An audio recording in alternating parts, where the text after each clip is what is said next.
I wanted to open this video up with a tweet made by Daniel Wagner during yesterday's Canucks and Lightning game. This was after the first period, where the Canucks absolutely sucked, and they got caved in, and the Lightning were just continuing with full pressure throughout the entire 20-minute frame.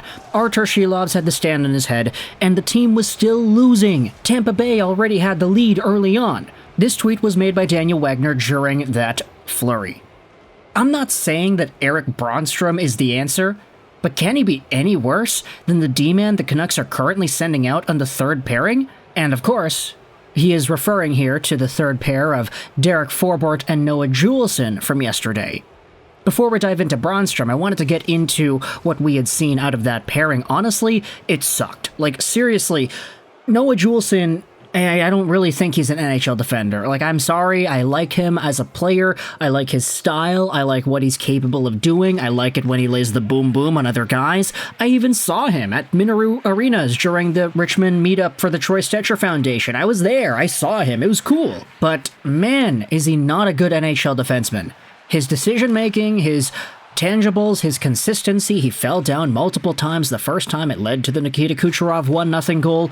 And while Derek Forbort is a big body who knows how to play well in his own zone, who can block shots, and who can defend well against guys in tight, he doesn't really defend well in transition. He's not the fastest guy, his mobility isn't necessarily there, so when his D partner in Noah Juulsen is falling down and taking himself out of the play by chasing hits every few shifts, then it combines for a really disastrous third pair, and that is exactly what we had seen. Man, just give me Ian Cole and Nikita Zadorov back. Imagine replacing them with this. Anyways, because it was so noticeably incompetent, the third pairing of the Vancouver Canucks yesterday, there's been a bigger conversation circulating online as to whether or not Erik Brannstrom, the guy the Vancouver Canucks got and subsequently waived in the span of about a few minutes, is really the answer here.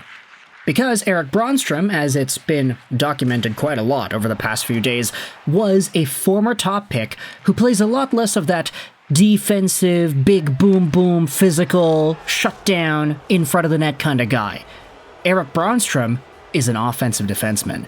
25 years old, 5'10", 185, left-handed guy, drafted by the Vegas Golden Knights in the 15th overall spot in 2017. He was one of the first 3 Golden Knights picks ever taken, and was inevitably traded to Ottawa, not because he sucked, not because Vegas didn't want him, but because Vegas wanted Mark Stone. And that was the big trade back in 2018 that got everybody set ablaze, Vegas trading away all of their first-round picks in the span of a few years. Nick Suzuki gone for Pacioretty, Cody Glass gone, and then, of course, Brannstrom. He inevitably played in Ottawa, was never fully able to be an NHL guy with the same projectability like he had when he was a prospect. Like, sure, he had a 70-game season multiple times with Ottawa, but that came after years of up and down and inconsistent play, and him getting sent to the AHL, and him never really taking control of the National Hockey League in the same way that he would produce offense in the AHL. It was never really a stable path for Brannstrom to make himself an NHL defenseman, because the Sens kind of sucked at that time. They were relying on their guys to eventually take this youth movement into success. Brannstrom didn't have the best transition from European ice to NHL ice, and he wasn't able to fully round out his game to be an NHL caliber scorer. He was great in the AHL for multiple years, but by the time he was playing NHL hockey, he maxed out at only 20 points in 76 games. You then have yourselves the little stint that he got in the Colorado Avalanche system, where for some reason he signs there. I'd been seeing some Avalanche fans saying that he actually did look pretty okay in the preseason for Colorado, but that doesn't really matter anymore since he was sent away from the Avs to Vancouver in exchange for the Tucker Pullman contract, which the Avalanche then subsequently placed on their LTIR. We had made the video about that in the parking lot of a Taco Bell as I was on vacation.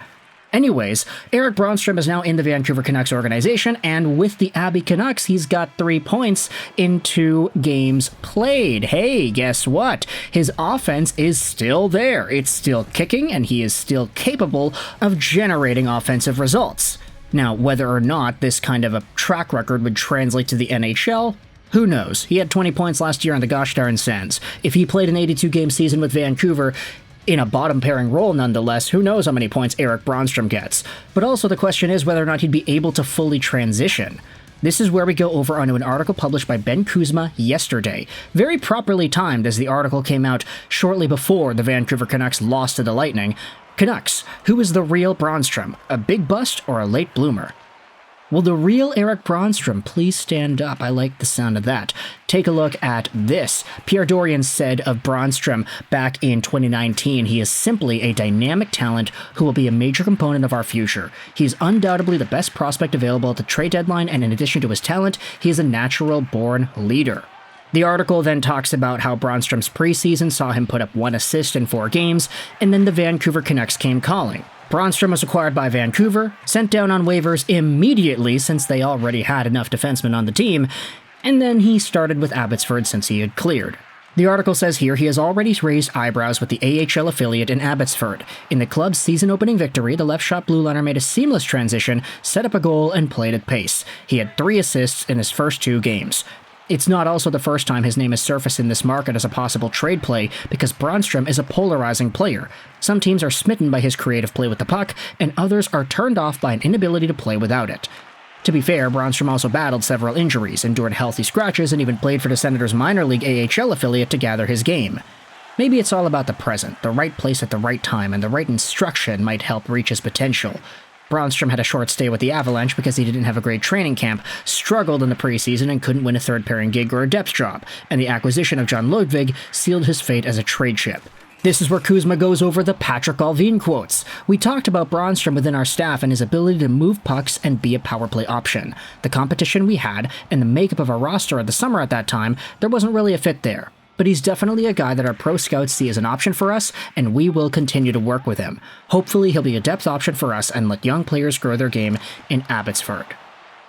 And that's a really good sign, because for Erik Brannstrom, I feel like he never had the proper guidance to become a full-time NHL guy that was as good as he could have been. Like, he played in the NHL, multiple seasons, great, but he was never able to live up to that potential. And I don't want to say that Sergei Gonchar and Foote are 2 magicians that will immediately fix whatever it is that's going on in this hockey mind. There are still other Canucks defensemen that need the work, for crying out loud. Mark Friedman's all right. Noah Juleson, he's got a lot of work to do, I'd say. Who knows if he's even capable of doing that? And now, for Derek Forbort and Desharnais, same thing is going to have to be exercised with those 2. Foote and Gonchar are going to have to work their magic with those extra guys. So what more for Erik Brannstrom?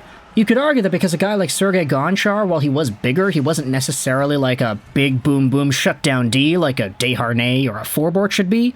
Gonchar produced points. He was really capable offensively. So maybe this is the guy that needs to step in and be that mentor for a player like Erik Brannstrom, whom, if you wanted to label a playstyle, he could probably be like a very, very discount Quinn Hughes or Phil Hronek.